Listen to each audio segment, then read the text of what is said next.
J'aimerais, pour démarrer, vous donner une contrainte très forte. C'est YouTube, Facebook, Instagram, LinkedIn, le blog, la publicité. Eh bien, si vous deviez n'en choisir qu'une seule et unique chose parmi tout cela, qu'est-ce que vous choisiriez? Vraiment, il n'y a pas d'autre alternative. Vous devez choisir juste une chose. Qu'est-ce que vous choisiriez? Bonjour Vincent, bienvenue dans cette interview. Bonjour Nico, bonjour à tous. Alors justement, je voulais faire partir nos auditeurs sur cette question-là, puisque toi-même, tu as été confronté à cette situation-là du tout réseaux sociaux et tu t'es contraint à un moment donné. Donc, avant d'aller un petit peu plus dans les détails, de dire sur quelle plateforme tu t'es contraint, est-ce que tu peux te présenter à nous dire qui tu es et ce que tu fais? Ok, salut à tous. Merci de ton invitation Nico pour cette discussion, ça fait vraiment plaisir. Et qui je suis juste une personne qui a envie de partager beaucoup d'expériences qu'il a eues dans sa vie. C'est quelque chose qui est vraiment important pour moi. J'ai à cœur toujours d'être en relation, en communication. Et justement, pour pouvoir faire ça concrètement, j'ai commencé à créer du contenu sur Internet pour toucher un maximum de personnes, où je développe, où je parle des choses qui me touchent le plus et qui aident en tout cas l'audience qui m'accompagne à savoir développer ce que j'appelle leur muscle social, c'est-à-dire leur capacité à se mettre en lien avec les autres de manière authentique, bienveillante, positive et respectueuse, et également leur permettre de se faire respecter en communiquant de manière assertive, c'est-à-dire en s'affirmant dans leurs relations pour pouvoir simplement avoir beaucoup plus de fluidité dans leurs relations et puis pour se coucher le soir avec beaucoup de sourire sur le visage. Voilà. Génial. Donc du coup, c'est les personnes qui sont un peu introverties, peut-être un petit peu timides, difficultés sociales, c'est plus ce type de public-là? Ouais, une partie du public, effectivement, comme tu l'as décrit justement, est dans ce cadre-là. Après, j'ai aussi des personnes extraverties qui sont déjà sociables, mais qui veulent plus avoir de performance, qui veulent peut-être dans leur job avoir peut-être augmenter leur valeur, etc. Donc, comme ils ont compris, et c'est ce que je partage souvent, que en fait, il n'y a pas de limite à la progression et à l'évolution. Donc, je peux aider aussi des personnes qui ont un niveau avancé en communication aussi. D'accord, ouais, tu t'adaptes vraiment à tout type de public, mais vraiment sur cette dynamique de, on en discutait avant d'intelligence sociale. J'aime beaucoup ce mot-là. Ouais, on pourrait dire vraiment c'est ma spécialité, ou en tout cas c'est là où moi je me sens le plus à l'aise, où je crée le plus de contenu de programmes de formation sur ce sujet précisément. Et je l'ai constaté en vrai, puisqu'on s'est rencontrés à Paris, à l'événement de Joan Yangting, le Game Entrepreneur Live. Et c'est vraiment un de tes points de force évidents. Donc, au-delà de ça, j'aimerais parler justement de ton activité, de l'envers du décor, puisque finalement aujourd'hui, c'est une activité qui marche très bien. Et ce qui est intéressant, c'est de voir que finalement, tu as fait quelque chose qui est contre-productif par rapport à tout ce qu'on peut conseiller, même à ce que je fais moi, et qui peut être qui peut être aussi contre-intuitif au regard de, si j'entends bien, ta personnalité. Ouais, Ça veut dire un peu plus. Ouais, alors en 2015, j'ai un ami qui m'a parlé. Moi à ce moment-là, j'étais salarié, j'étais en CDI dans des métiers de responsabilité commerciale. Je travaillais pour un labo pharmaceutique à Paris, donc j'utilisais mes compétences pour rencontrer les gens, faire de la vente, de la négociation. C'était génial, mais j'étais pas complètement épanoui dans ce travail. Je sentais que je pouvais apporter plus de valeur, peut-être, je sais pas encore comment. Et un ami m'a parlé de business en ligne. Bon, pour moi là, c'était un nouveau monde parce que j'ai jamais été fan. En plus, c'est un peu le paradoxe. Je suis pas du tout fan d'Internet. Je suis pas du tout un geek. Pour moi, les ordinateurs, c'est moi qui suis un être de la relation, de la connexion, être devant un ordinateur plusieurs heures, c'est un cauchemar. À part pour regarder une bonne série ou un truc comme ça. Mais voilà, en tant que bon extraverti, j'ai envie d'être en contact en permanence avec les gens. Et quand je suis tout seul devant l'ordinateur, même encore aujourd'hui, le paradoxe il est là, c'est quand même quelque chose de compliqué. Donc j'évite au maximum de le faire même aujourd'hui. Mais en tout cas, quand il m'a parlé de ça, ça connectait à des valeurs importantes chez moi. C'est pour ça que je me suis dit, là, il y a quelque chose qui est important, à savoir la notion d'être indépendant, de pouvoir aller où je veux, quand je veux, avec qui je veux, cette idée d'être autonome. J'avais toujours un peu ce côté rebelle en moi qui avait du mal avec l'autorité, donc en salariat, c'était pas forcément l'endroit où je me sentais le mieux. Et il a commencé à me parler de personnes qui faisaient du contenu, qui étaient en Thaïlande, etc. Donc j'ai commencé à regarder, et là, ça a commencé à me plaire. Je me suis dit, j'avais jamais fait de vidéos, de posts, puis Facebook. Je veux dire, sans regarder mon Facebook, il y avait rien dessus. J'étais pas du tout un gars qui se connectait au réseau. Mais j'ai compris que ça peut être un moyen excellent d'atteindre justement cette fameuse autonomie, indépendance, liberté pour voyager, etc. C'était vraiment là au niveau des valeurs que ça m'a vraiment pris au cœur. Et du coup, j'ai commencé à publier de partout. Je me suis dit, tiens, je connaissais pas le concept d'ikigai à cette époque, tu vois, mais j'ai rapidement compris parce que je faisais de la vente depuis à peu près 10 ans. Donc, j'avais quand même des notions de marketing et de vente en mode off, mais j'avais quand même des bonnes notions, une bonne expertise là-dessus. Et j'avais bien compris que pour qu'une chose fonctionne, il fallait que j'aie une valeur à apporter et qu'une audience en face soit OK pour faire un acte de confiance, c'est-à-dire dépenser de l'argent pour obtenir de la valeur. Ça, c'était assez naturel. Donc, je me suis dit très simplement, je fais un petit audit de moi. Je me dis, mais qu'est-ce que toi, tu sais faire et qui peut apporter de la valeur, tout simplement. Je suis pas allé chercher midi à 14 heures. Moi, je savais me connecter facilement avec les gens. Je savais faire en sorte que quand je suis dans une assemblée, on m'écoute, que mes conversations soient intéressantes et qu'on a envie de faire un bout de chemin avec moi. Donc, j'ai commencé sans plus attendre à faire des vidéos d'un premier temps. Sur YouTube, j'ai créé Cash, une chaîne YouTube. J'ai demandé une rupture conventionnelle à mon CDI. Cash, je suis assez... ah ouais, t'es direct. Ouais, je suis un homme type 3, un peu énéagramme parfois. J'aime bien le côté action, que ça passe. Quand j'ai une idée en tête, pour moi, la garder dans la tête quelques jours, c'est un cauchemar. Il faut qu'elle sorte tout de suite. Donc, j'ai envie de la matérialiser rapidement. Donc, sans trop savoir comment m'y prendre, encore une fois, la technique et tout, j'en avais absolument rien à faire. J'ai commencé à créer une chaîne YouTube et j'ai commencé à faire des vidéos sans absolument aucune stratégie web marketing. Je veux dire, je savais même pas c'était quoi ce mot avant, tu vois, en 2016 plutôt, fin 2015-2016. Et j'ai commencé des vidéos YouTube et j'ai commencé à regarder en fait ce que font des gens qui réussissent. En PNL, on parle de concept de modélisation. J'ai appris ça un peu plus tard, mais c'est très puissant. Comme un enfant qui regarde son papa pour apprendre à marcher, en fait, on fait ça naturellement. Et j'ai commencé à regarder ce qui fonctionnait. Et je suis pas un profil chercheur ou quoi, donc je vais pas en profondeur dans cette démarche-là, mais j'ai commencé à regarder rapidement ce qui pouvait fonctionner et commencer à activer ces leviers. Et j'ai vu que ceux qui fonctionnaient publiaient de partout.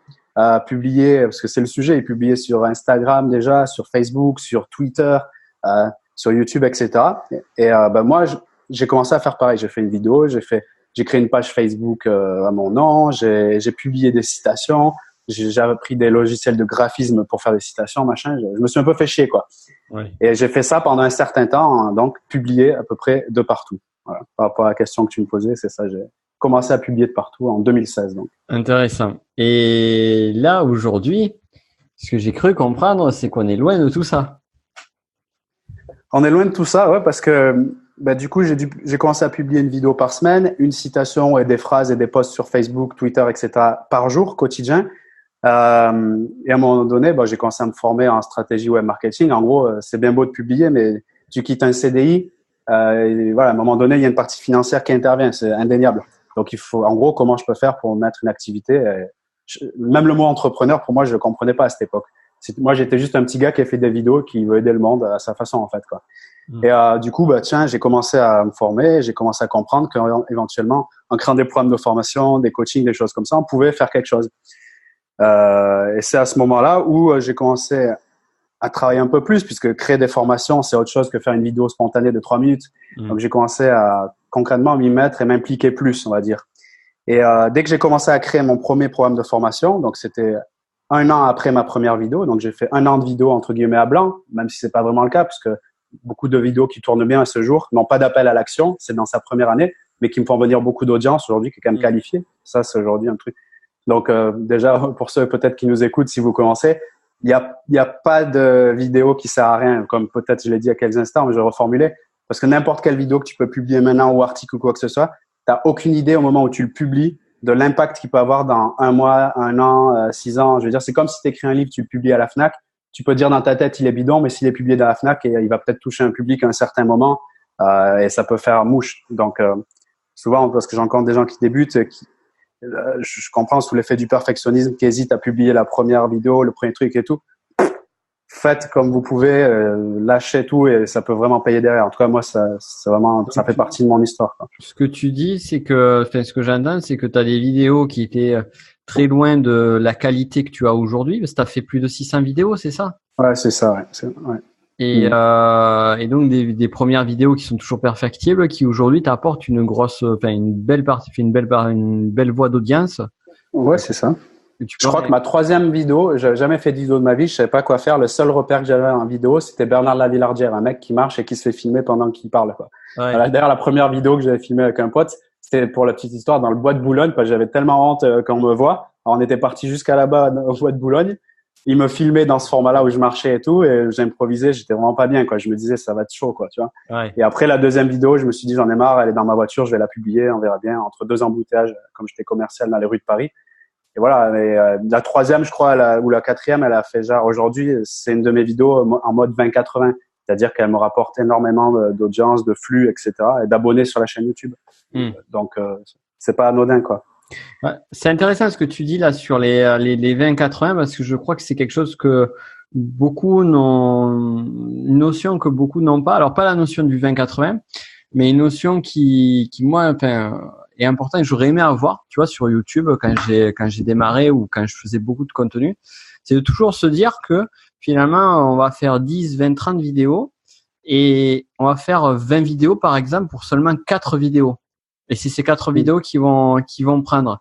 Et c'est nécessaire de faire les 40 ou les 20 vidéos pour les 4. Oui, c'est ça. Ouais. J'imagine. Ouais, c'est bien cette projection, là, ouais, parce que ça te permet de te dire, quand t'en fais une, tu dis, tu mets pas la pression sur une. Tu te dis de toute manière, comme tu as dit, par rapport aux stats, entre guillemets, il va falloir aller jusqu'à 100 pour qu'il y en a 20 qui cassent la baraque, quoi. Ouais. Et je te garantis, c'est pas le truc où je suis le meilleur, mais je le fais de temps en temps, je mesure. Je regarde les chiffres sur YouTube de temps en temps. Ouais. Et le 20-80, il est même si c'est 18 ou 22, il est très puissant, hein, parce que les vidéos qui font le plus d'impact, ça respecte parfaitement cette loi, quoi. Donc ça vaut le coup des fois de faire un peu le mathématicien dans sa façon de travailler, quoi. Ouais, tout à fait, tout à fait. Et c'est intéressant. C'est intéressant aussi de cette notion investir. Et qu'un mode investisseur de start-up, moi j'aime bien cette parabole-là, où l'investisseur de start-up va investir sur 10 start-up en se disant, mais il y en a une qui va surperformer, une qui va performer et une qui va être moyenne, et puis après le reste, ça sera de la perte. Mais au final, le gain à la sortie est supérieur à la mise à l'entrée, quoi. Bah, c'est génial ce que tu dis. Moi, je trouve que c'est ça la mentalité, justement, investisseur ou entrepreneur, c'est d'avoir une vision moyen terme, long terme, et justement de savoir que chaque action que tu fais au quotidien, en fait, si tu es projeté sur cette vision long terme, le terme vision est important, tu sais que tu mets pas toute la pression sur cette petite action parce que tu sais qu'elle est juste une étape qui va te permettre d'arriver à l'objectif et que l'objectif en soi est de faire l'étape en elle-même du quotidien. Et c'est ça on entend souvent cette idée de prendre du plaisir dans le process, etc. Mais littéralement, c'est ça. En gros, est-ce que quand je fais l'action, je me dis c'est la dernière en mode, tu sais, comme si je voudrais gagner 1 million sur une vidéo, ou est-ce que j'accepte que chaque vidéo, au fond, c'est les quelques centimes qui m'apporteront mes millions, je sais pas quoi plus tard, quoi. C'est ça, aimer le parcours, quoi, pour moi. Ouais, changer la perspective. Ouais, c'est intéressant. C'est bien. Voilà, c'est une sorte de perspective. Ouais. Parce que de pas faire les choses dans la douleur non plus. Ouais, de toute façon, tu tiens pas dans la durée. On le voit beaucoup. Moi, je fais du sport depuis plusieurs dizaines d'années. Tu le vois très bien dans le sport. C'est intéressant la comparaison qu'on peut faire. Tu sais, par exemple, dans la salle pour aller en fitness, juste avant l'été ou bien au jour de l'an, tu sais, si t'es pas connecté à on pourrait parler en marketing de bénéfice cœur, c'est-à-dire quelque chose qui te connecte ultra émotionnellement quand tu y penses, presque tu pleures rien qu'à l'idée de te voir réaliser ce truc-là. Par exemple, la perte de poids, je sais pas quoi. C'est même pas pensable de se voir faire les 3-4 séances de muscu toute la semaine parce que t'es pas connecté à un truc fort et donc une vision qui te touche émotionnellement. Et ça, c'est la base de la base, même quand on commence l'entrepreneuriat. De se dire, ouais, en gros, tu sais, ce fameux, moi, je le décris comme ça quand on dit, le pourquoi, en fait, tu mets en place les choses. Moi, le pourquoi, je le place vraiment sur la partie très émotionnelle parce que c'est à ce niveau-là où on va bouger les choses, quoi. Si t'es impacté très émotionnellement. En général, je dis, voilà, quand tu penses à quelque chose, comment tu te sens quand tu y penses? Si t'as pas envie de pleurer de joie rien qu'en pensant 2 secondes au projet, commence pas le projet parce qu'il faut absolument trouver la manière, vraiment, moi, j'y vais jusqu'au bout. La manière de pleurer de joie, rien que tu penses au truc. À partir de là, je te garantis, les obstacles, c'est pas des obstacles, c'est juste des informations pour aller pleurer encore plus de joie plus tard, tu vois. Énorme. Ah, c'est joli. Et c'est quoi, alors, ton grand pourquoi, toi, aujourd'hui? Moi, tu vois, vraiment, pour avoir fait une sorte de fil rouge de tout mon parcours, alors quand on enregistre cet audio, j'ai 35 ans, un truc qui est toujours resté, et vraiment depuis que je suis gamin, mais même même pas, je peux m'en rappeler tellement, Des fois, j'audite un peu ma mère, ma sœur et tout pour avoir des infos, tu vois. Là, c'est vraiment cette notion d'être, et en plus, ça me l'a fait encore hier soir. On était dans une soirée où il y a plein de monde, tu sais, un peu en mode guinguette. Il y a des tables, des grandes tables où tu as des food trucks et tu achètes à manger et tu peux t'asseoir à côté des gens, peu importe la personne, son âge, son sexe, sa catégorie socio-professionnelle, je sais pas quoi, tu t'assois à côté des gens et presque tu trinques avec le hamburger que tu as dans la main. Eh, vas-y, bon appétit, tu vois. Et cette notion d'être connecté, d'être tous ensemble, réunis, sans frontières, sans masque social, pour moi, ça, c'est, tu vois, là, quand j'en parle, là, je sais que j'ai des frissons parce que là, je touche à ce truc, réunir vraiment l'idée de chaque être humain de façon, dans le respect de qui il est, tu vois, dans le respect, peu importe ce qu'il fait, sans jugement, et être en mode, ben, on est tous ensemble, on se prend dans les bras. C'est pour ça que j'aime beaucoup Ibiza parce qu'on fait beaucoup de hugs là-bas et tout, on est toujours dans les bras et tout ça. Voilà, c'est pour ces raisons que chaque jour je publie et je peux pas m'arrêter parce que cette raison elle est trop forte pour m'arrêter, tu comprends? Mais ça s'entend dans ta voix, la façon dont tu l'exprimes, tu le transmets complètement. Et du coup, si on en revient à ton domaine de compétences, justement, de l'intelligence sociale, de l'affirmation de soi, de la connexion aux autres, et on retrouve ton grand pourquoi qui est vraiment présent sur le cœur de ce que tu utilises, quoi. Exactement. Donc, d'où le fait que j'ai publié des centaines de vidéos, créé plusieurs dizaines de programmes de formation et que souvent on me demande, mec, comment tu fais pour avoir fait ça en 3 ans? Ouais, là, tu as la réponse il y a quelques instants. C'est pour cette raison que je suis capable de faire ça. Comme n'importe qui quand il trouve sa grande raison d'agir, en fait. Il n'y a rien d'extraordinaire en vérité. D'accord. Et donc, tu faisais beaucoup de choses, des citations, plein de trucs un peu partout. Et aujourd'hui, tu fais que du YouTube, si j'entends bien. Voilà, c'est ça, que du YouTube. Parce que tu as bien lancé dans l'intro l'idée. Mais oui, qu'est-ce qui s'est passé pour répondre à la question très simplement? C'est que j'étais partout, donc parce que j'ai un profil à beaucoup passer à l'action, mais des fois j'ai du mal à prendre du recul pour justement mesurer et voir. Et ce qui s'est passé, c'est que rapidement, je me suis mis en mode burn-out de l'entrepreneur, quoi. Même en tant que salarié, j'avais jamais ressenti ça. Une fatigue mentale, physique, j'étais épuisé, j'arrivais plus à rien faire. Tous les autres domaines de ma vie, je les avais carrément sacrifiés. Même limite le domaine relationnel où c'est mon domaine de prédilection pour le fait de travailler. Et là, ça commençait à poser problème parce que j'étais partout, parce que je pensais et que j'ai cru qu'il fallait être partout. J'ai appris ça dans mon chemin et j'y ai cru, donc j'ai appliqué. Tu sais, c'était un peu le mode Gary Vee, si tu veux, tu vois. Oui. Voilà. Et j'ai cru à ça. Et j'adore le gars pour son authenticité, son franc-parler. Mais cette partie-là, je pense, ça, c'est ma croyance aujourd'hui, c'est adaptable quand tu as une équipe à côté de toi qui peut te filmer, qui peut publier de tous les côtés, qui peut faire des sous-titres sur Instagram, machin et tout. Ok, franchement, si tu as ton équipe, et c'est ce que je prétends à faire dans les quelques mois ou années à venir, effectivement, d'être partout, mais de se concentrer uniquement, c'est là où il faut nuancer le truc, uniquement sur ce que tu sais faire toi. Et moi, rapidement, j'ai vu que j'aimais bien la vidéo, ça me dérangeait pas d'être à la lumière. Encore une fois, ça correspond à mon côté extraverti, qui aime bien tirer la couverture sur lui. Je l'accepte, je l'assume, ça fait partie de moi. Et c'est pour ça aussi que je peux aider les gens à être intéressants, parce que je sais comment le faire, tu vois. Et du coup, j'ai dit, ouais, faut assumer. Avant, tu sais, je me culpabilisais un peu de ça, mais après, j'ai arrêté. J'ai dit, non, j'ai pas envie de me couper d'une partie de moi. Au contraire, je vais m'harmoniser. Je vais dire, c'est ok, mec. T'aimes les vidéos, t'aimes quand on te regarde. Cool. Vas-y, fonce. C'est génial, puisque si on te regarde, les gens, ils peuvent apprendre quelque chose. Allons-y, tu vois. C'est génial parce que ce que tu viens de nous dire là, c'est même pas génial, c'est hyper puissant et bravo justement pour cette honnêteté et aussi pour celles et ceux qui nous écoutent, c'est que parfois on a tendance à voir parce que on est dans une espèce d'éducation, on va nous dire voilà, si tu te mets trop en avant, tu vas être un petit peu trop égocentré, si tu fais trop tel truc, tu vas être plutôt trop ça, et de savoir accepter justement ces points. Comme parfois on a besoin de lumière, on a besoin d'amour, on a besoin d'argent, et ce sont des énergies plutôt que de les restreindre, de vraiment les assumer et les embrasser finalement. Et au final, on est plus juste. Et j'imagine que ton besoin de lumière est beaucoup moins fort qu'à l'époque où tu pouvais l'exprimer. Exactement, parce que dès que j'ai commencé à reconnaître ça, en gros, comme je dis souvent, soulever la poussière sous le tapis, un truc qui était, je pensais en tout cas, qui était comme sale. Parce que voilà, c'est des trucs que j'ai cru croire dans mon expérience et c'est ok. Dès que j'ai commencé à le regarder, à dire mec, en fait, c'est une partie de toi. Et parce que je fais un travail extrêmement fort sur moi tous les jours. D'ailleurs, c'est ça qui m'a aidé le plus. On pourrait parler de travail de développement personnel, limite même spirituel et onirique. Tu vois, on peut aller vraiment à des étages élevés. Et je pense que quand j'ai regardé mon parcours, c'est totalement cohérent. J'étais un petit gamin qui avait un besoin de reconnaissance extrêmement élevé parce que j'étais au milieu de frères et sœurs. J'avais le sentiment d'avoir un manque d'attention de mes parents. Donc, rapidement, j'ai mis en place des mécanismes, entre guillemets, de survie pour pouvoir avoir l'attention sur moi, ce qui m'a permis de développer cette intelligence sociale, cette capacité à être intéressant, captiver l'attention, etc. Et à un moment donné, forcément, dans mon parcours, j'étais assez critiqué pour ça, parce que ça pouvait, et je le comprends totalement, et c'était la vérité. Je pouvais mettre un peu à l'ombre certaines personnes, justement, que je forme aujourd'hui, tu vois, c'est marrant. C'est-à-dire des introvertis qui se sentaient un peu gênés par des personnes un peu trop exubérantes, etc. Et j'ai fait partie de ces mecs-là.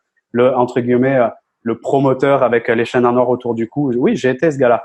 Et quand aujourd'hui je regarde cette partie-là, je comprends totalement, parce qu'il y a toujours une bonne raison d'agir, je comprends totalement ce qui s'est passé pour passer à l'action à ce niveau-là. Et comme tu as dit, dès que j'ai fait un peu l'audit de ma vie et que j'ai découvert qu'en fait ce besoin de reconnaissance, maintenant j'arrivais à le nourrir par moi-même sans aller le demander dehors, mais plutôt que de l'intérieur, forcément il a énormément diminué. Et du coup, dans mes vidéos, dans mon contenu, ou même là, je peux pas partager ça si j'aurais pas fait le passé de avant à après, quoi, tu vois, ça aurait été pas possible. Ouais. Donc ça fait partie même, voilà, comme je le fais là aussi, de mon histoire et de l'histoire que je raconte pour aider les gens à dire, ok, si t'assumes pas un truc sur toi aujourd'hui, c'est ok, mais regarde-le et trouve un autre moyen de recadrer la signification du truc.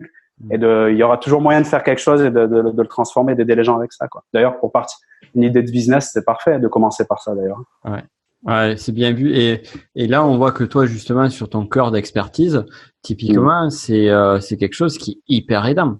De tout le tu viens de nous le raconter, les différentes positions de perception entre toi, les personnes qui étaient un petit peu introverties, justement, le chemin que tu as fait, ce que tu faisais à l'époque qu'ils ne pouvaient pas faire eux. Donc, tout ça, c'est un grain à moudre qui est juste génial, quoi.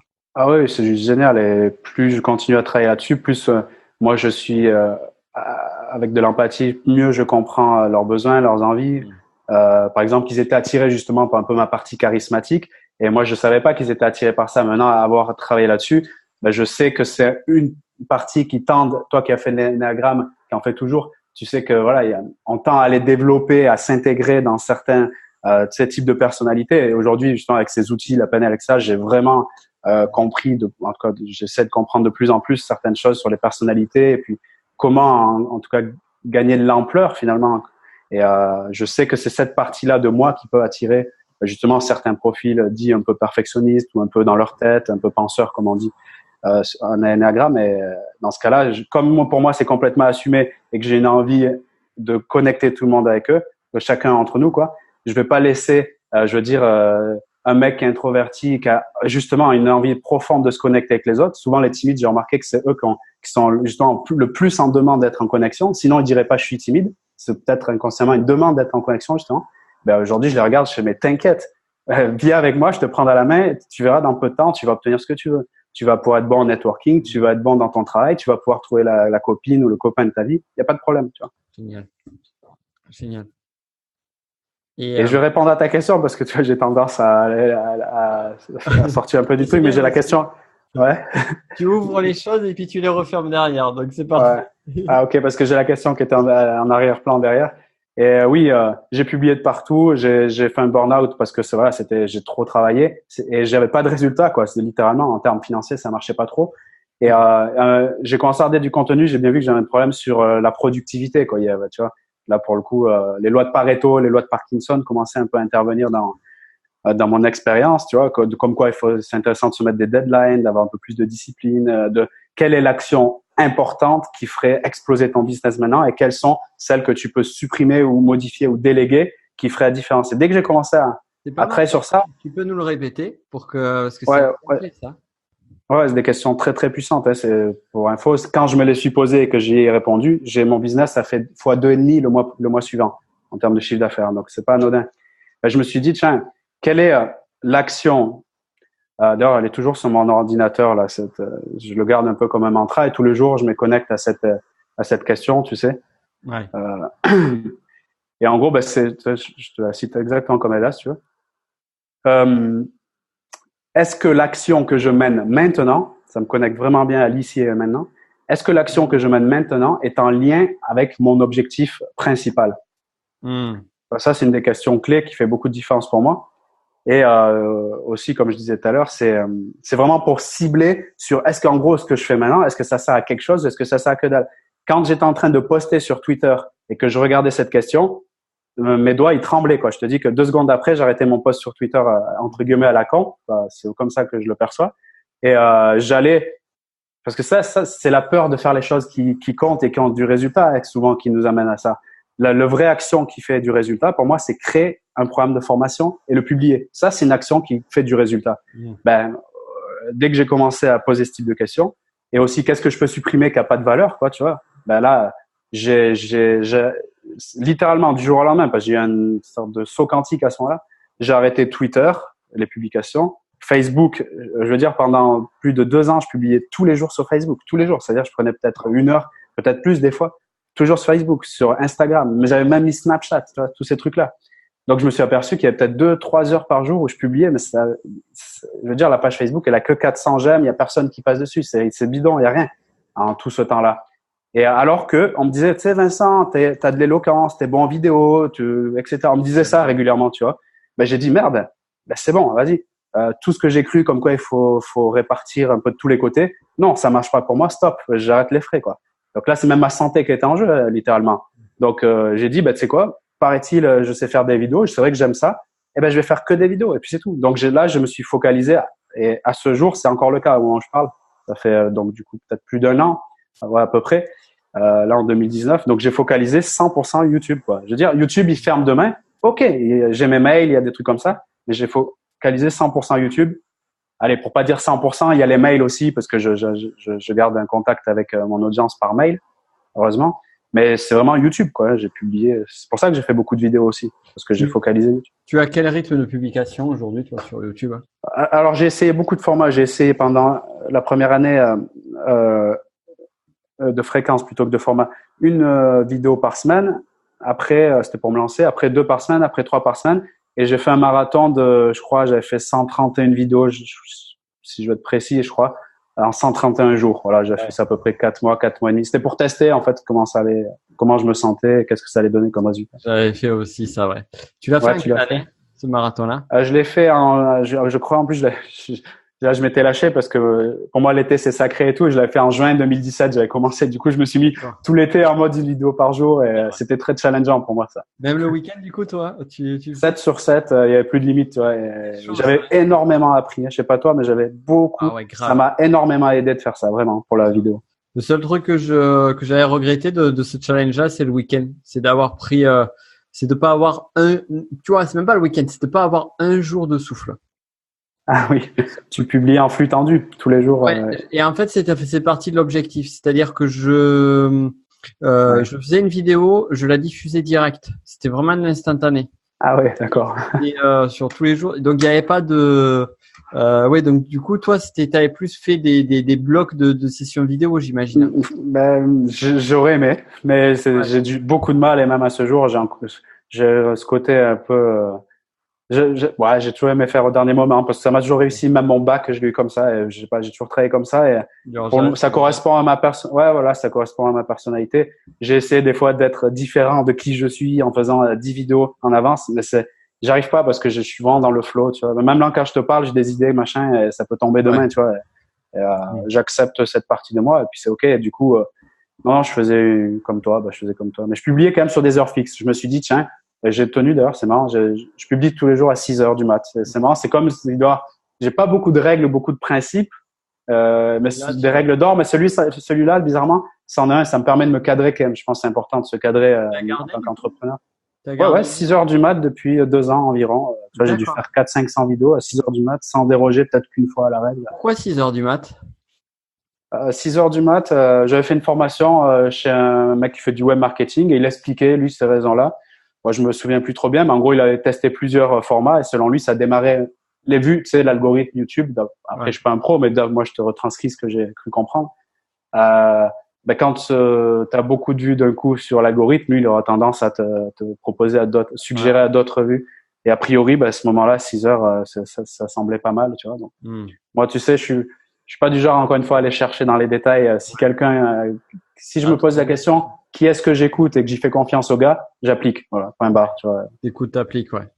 Ouais, si je fais confiance à la personne, je joue beaucoup, moi. Je fais pas confiance à beaucoup de personnes. Par contre, si je fais confiance à un gars parce qu'il fait autorité selon moi, c'est pas parce qu'il y a une blouse blanche, je vais faire confiance, tu vois. Je connais le principe d'autorité. Cialdini, etc. Et pourtant, je suis un être humain, bien sûr, je me fais biaiser. Mais bon, voilà, mon niveau pour, à moi, mon seuil de avoir confiance, j'ai beaucoup de critères quand même qui se mettent en place pour y arriver. Et dès que je l'ai, par contre, mon profil d'homme d'action me fait passer à l'action rapidement. Et c'est peut-être pour ça aussi que j'ai eu des bons résultats, puisque j'ai beaucoup passé à l'action. Tu perds pas de temps, tu y vas, tu fais le truc et puis basta, quoi.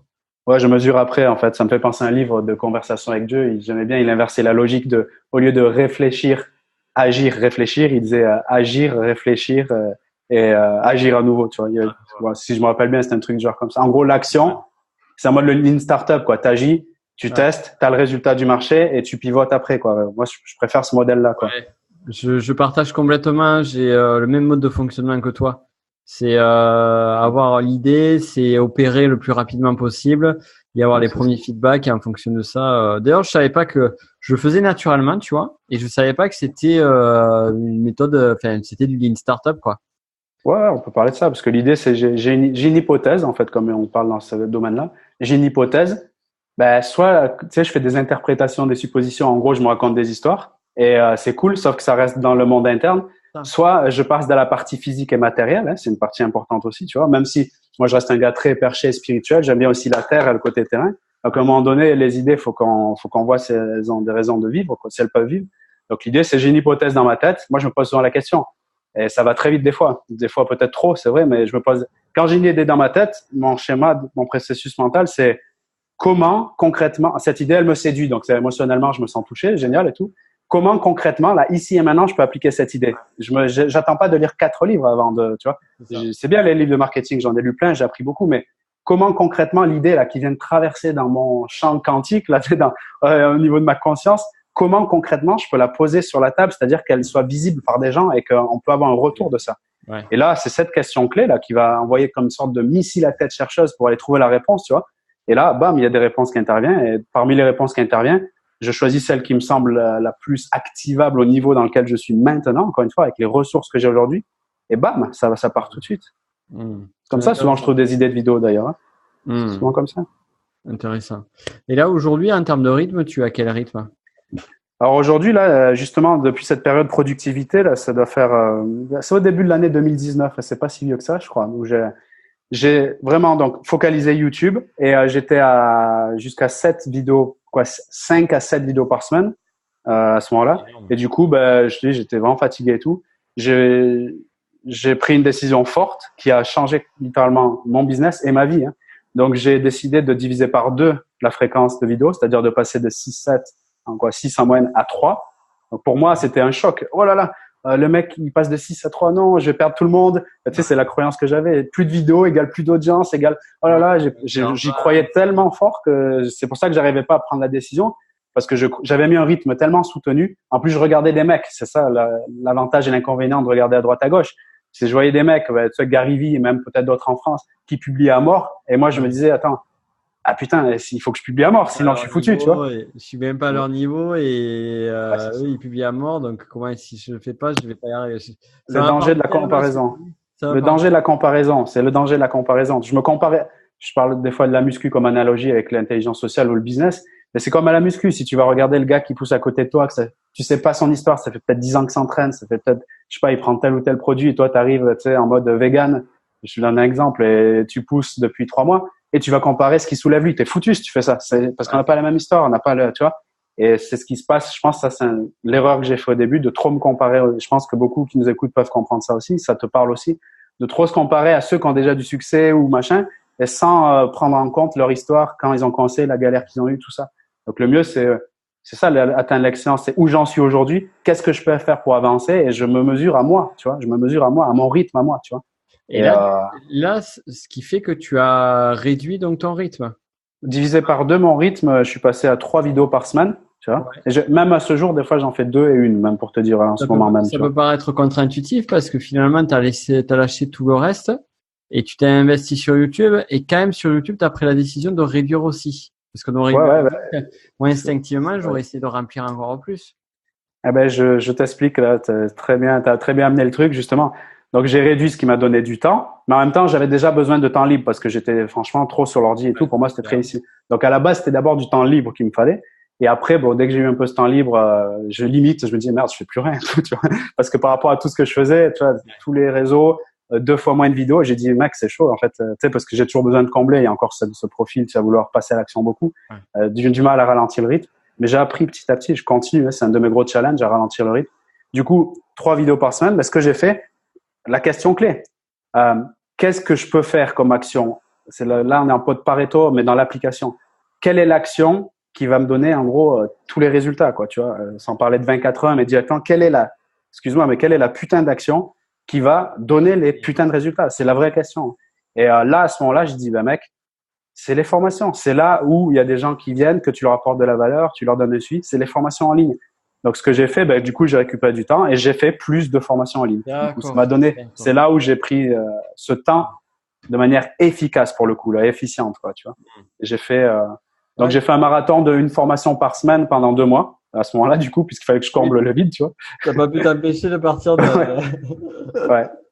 Ouais, ben c'est là que quand je suis passé de une formation par mois à 2 formations par mois et à une formation par semaine, à chaque fois j'ai sauté des paliers sur le chiffre d'affaires et même au niveau de l'audience et puis tout ça, quoi. Clairement. Donc là, c'est vraiment, en tout cas, ceux qui choisissent ce modèle, en tout cas ce business model, voilà, chacun après il va vers ce qui lui correspond le plus. Moi, ça me correspond plus plutôt que faire un gros programme et faire rentrer beaucoup de monde toute l'année dedans et à mettre beaucoup de techniques sur des tunnels, etc. C'est juste génial, mais pour moi, ça correspond pas à mon profil, comme tu l'as vu. J'aime pas être dans l'ordinateur, machin. J'aime les choses simples. Pour moi, voilà, j'aime bien les outils. Par exemple, comme Podia, c'est comme un iPhone, c'est très simple. T'appuies dessus, tu vois les trucs simples. Moi, je pense on a ce côté aussi où on est des créatifs. Donc, on a aussi cette nécessité-là de créer, toujours créer, quoi. C'est ça, c'est ça. Et voilà, c'est sûr que c'est peut-être pas un truc qu'on dit souvent, mais c'est un truc à signaler. On emploie le terme et tu l'emploies aussi, créateur de contenu. Mais en reprenant un peu les mots, tu vois, dans le créateur, je veux dire, dans n'importe quel métier qu'on fait, il y a des qualités intrinsèques, limite, qui sont demandées, ou en tout cas des qualités à développer pour pouvoir être bon dans le domaine. Ouais. Moi, par exemple, quand j'étais vendeur, on me demandait d'être sociable, d'être avenant, d'écouter les besoins des gens, d'être dynamique, enthousiaste, curieux. Ça, c'était des qualités. Ceux qui n'avaient pas ces qualités, ils galéraient dans ce domaine. Ben, moi, je trouve que c'est important de le signaler et qu'on le dit pas assez. Moi, je suis pas quelqu'un qui aide les gens à créer du contenu, donc j'ai pas à faire ça dans mon contenu. Mais là, je trouve qu'on est dans une audience où on peut en parler, je pense. La base, c'est quand on parle de créer du contenu, un truc important à se positionner, tous ceux qui écoutent ici, à mon avis, hein, c'est est-ce que la partie créative, c'est-à-dire sortir des idées de sa tête et les matérialiser, est-ce que c'est quelque chose qui vous intéresse, et plutôt est-ce que c'est quelque chose que vous êtes capable de faire, que vous sentez de développer, de faire quelque chose là-dessus? Parce que sans la partie créative, sans un peu la partie entre guillemets artiste même, j'ai envie de dire, très difficile de faire du contenu dans la durée, à mon avis, hein, franchement, parce que tu as publié beaucoup de contenu depuis toutes ces années, j'en ai publié depuis les quelques années j'ai commencé.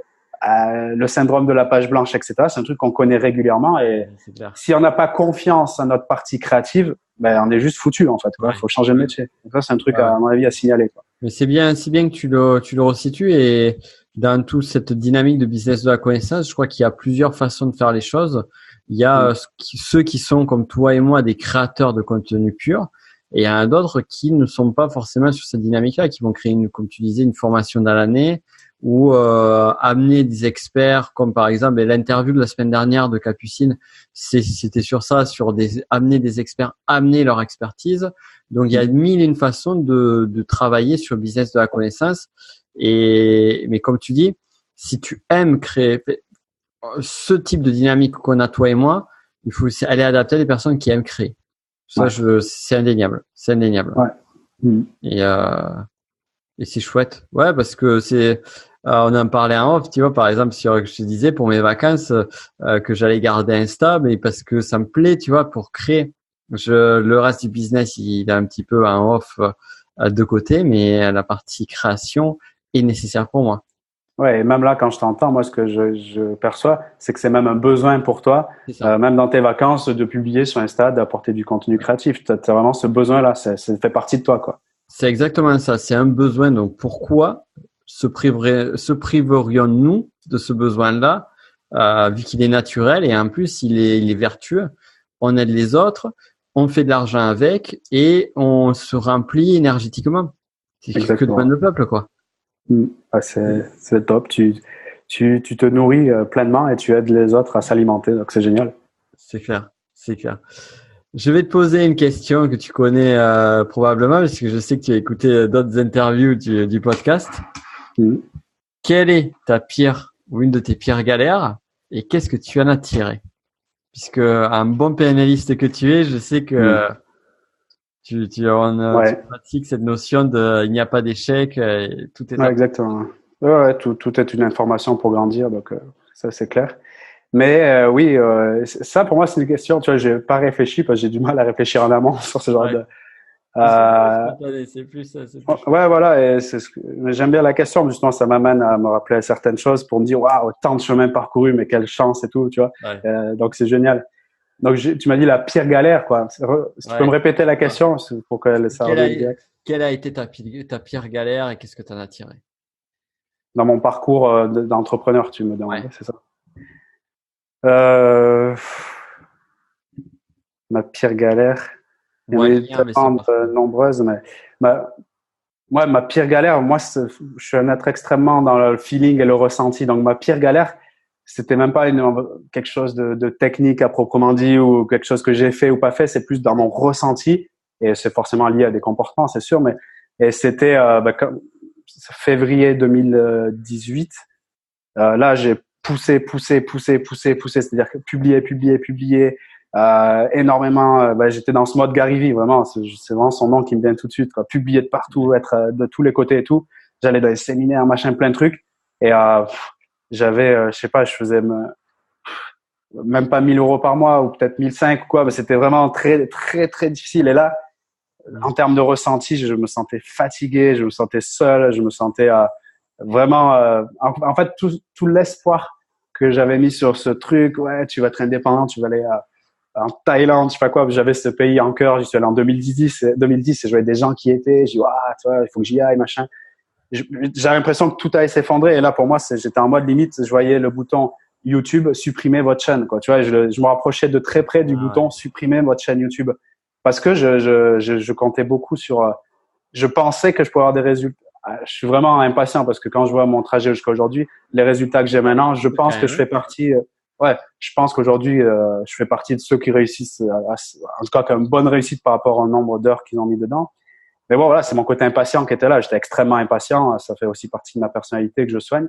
Et là, dans ce moment-là, j'étais très impatient. Je dis, mais attends, tu fais tout ça pour ça? Non, c'est quoi ce délire? C'est pas normal. Ça doit venir plus vite et tout. Et là, je souffrais. Honnêtement, j'étais en mode burn-out de ouf, quoi. J'étais vraiment, vraiment, vraiment pas bien. Et ça, c'était ma pire galère parce que pour surmonter ça, c'était le paradoxe parce que j'étais pas bien et je me disais j'ai pas de résultat et il y a une partie de moi qui dit ça veut dire qu'il faut que tu en fasses plus et là c'est la mort ça en faire plus dans ces moments-là. Ouais, donc du coup c'était un cauchemar. Ouais, t'étais rentré. Ouais, c'était un cercle vicieux. En fait, je suis arrivé à un stade, je me rappelle, je faisais un stage de communication non verbale avec une synergologue québécoise, c'était génial, tu sais cette partie ça nourrissait l'apport de valeur que je fais dans mon domaine qui est vachement lié à la PNL aussi, tu sais comme je suis praticien dans cette discipline. Et il y avait mon gars, je me rappelle un moment, putain, on était en train de manger, moi qui suis un être sociable, tu vois, qui anime les tables et tout, on était en train de manger à 15-20 personnes le soir. C'était à Lille. D'ailleurs, je fais un petit coucou à Steve Jurion qui organisait cet événement là, dans son networking. Et j'étais en train de manger. Et pendant que j'étais en train de manger, j'étais pas en train de manger. J'allais regarder le menu pour commander à manger. Et là, je le voyais plus le menu. C'est-à-dire, j'y voyais trouble. Je voyais plus les lettres. J'étais en mode, j'allais faire un malaise en fait. Tu vois, j'étais vraiment pas bien. J'étais allé dans les toilettes comme ça, tu sais. Et je restais 20 minutes comme ça. C'était comme quand j'étais bourré à 15 ans, ma première cuite, alors que j'avais pas bu d'alcool. Tu vois, un effet terrible. Et là, pour moi, c'était le truc qui m'a dit, mec, en fait, c'est terminé. Essaye pas de faire plus. T'es foutu si tu fais plus. Ça m'avait calmé, tu vois. Du coup, ce que j'ai fait, j'ai fait une pause. J'ai complètement dû switcher par la force des choses. J'ai fait une pause et j'ai pas publié pendant quelques jours. J'ai arrêté et tout. Et j'ai commencé à aller dans la nature. Je me rappelle, je marchais en rentrant à Paris dans le bois au château de Versailles, je me rappelle, je commençais à marcher. C'était un moment fort. J'étais tout seul, je marchais dans le truc. Et là, c'est ça qui est fort parce que je le dis vraiment pour ceux qui nous écoutent aussi. Je sais que ça peut arriver dans le parcours. Ça a dû t'arriver aussi, ce genre de moment. En tout cas, qui pourra se rapprocher de ça. Ce qui s'est passé, c'est que ce fameux lâcher prise, qu'on peut l'entendre, ce terme-là, c'est difficile à apprendre comment lâcher prise, mais souvent tu lâches prise par la force des choses. Et là, c'est ce qui s'est passé, c'est que je me suis pas laissé aller dans le mode j'arrête tout, parce que c'était pas loin, mais c'était plus je me suis détendu. Je dis bah mec, de toute façon là, tu dois te reposer. T'as rien d'autre que là, c'est ton corps physique là qui est en jeu. Donc je me suis reposé et en me reposant, j'ai eu plein d'idées. Comme j'ai un profil assez enthousiaste et joyeux par nature, rapidement ça a pris le dessus, tu vois. Ouais, ma lumière elle est venue rapidement, heureusement, parce que j'ai peut-être cette chance-là, j'en sais, d'être joyeux de base. Et c'est revenu et j'ai eu plein d'idées. Du coup, j'ai vu en fait, j'ai eu 2 périodes comme ça, mais c'est vraiment puissant, franchement. Et j'ai vu, c'est dommage de passer par ce chaos pour y arriver, mais il s'est passé des choses. C'est que la semaine d'après, je continue à faire des ventes, même si je publiais pas. Et puis le mois d'après, je crois que j'avais fait x2. C'était la première fois que je dépassais peut-être 3 000 euros. Et j'ai dit, mais merde, en fait, l'information que j'ai eue, c'est, j'ai pas besoin de m'acharner pour avoir des résultats. Bien au contraire, en fait, ceux qui captent la vidéo, ça c'est important. Ils voient que tu es défoncé, qu'ils voient que tu es fatigué. Et on peut pas faire confiance c'est malheureux, mais c'est prouvé scientifiquement. Quelqu'un qui inspire la maladie, mais malheureusement, t'es pas attiré par lui, quoi, tu vois. Sinon, tous les gens dans la rue qui demanderaient de l'argent et qui sentent pas très bon, on les aurait tous dans notre maison le soir, tu vois, s'ils seraient attirants. Et en fait, c'est ça, si t'es malade, si t'es à fond sur ton truc, t'es défoncé, arrête direct, parce que ton énergie dans tes vidéos, dans tes publications, elle va s'en ressentir, parce que t'as pas les mêmes comportements selon l'émotion et l'énergie que t'as. Ça, vraiment, c'est la leçon que j'ai, tu vois, pour vraiment repartir en mode. La leçon que j'ai prise, c'est que à chaque fois que j'ai fait une pause, j'ai eu très peur de tout perdre, c'est vrai. Mais à chaque fois que j'ai fait une pause, j'ai explosé mes résultats sur ma santé et sur même mon business, clairement. Intéressant. Génial.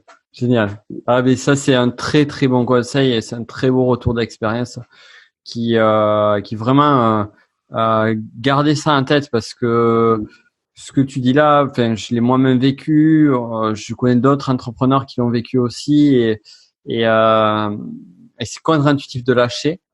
J'en avais parlé récemment justement à une personne que je coachais où je disais laisse tomber, que repose-toi, prends 2 jours.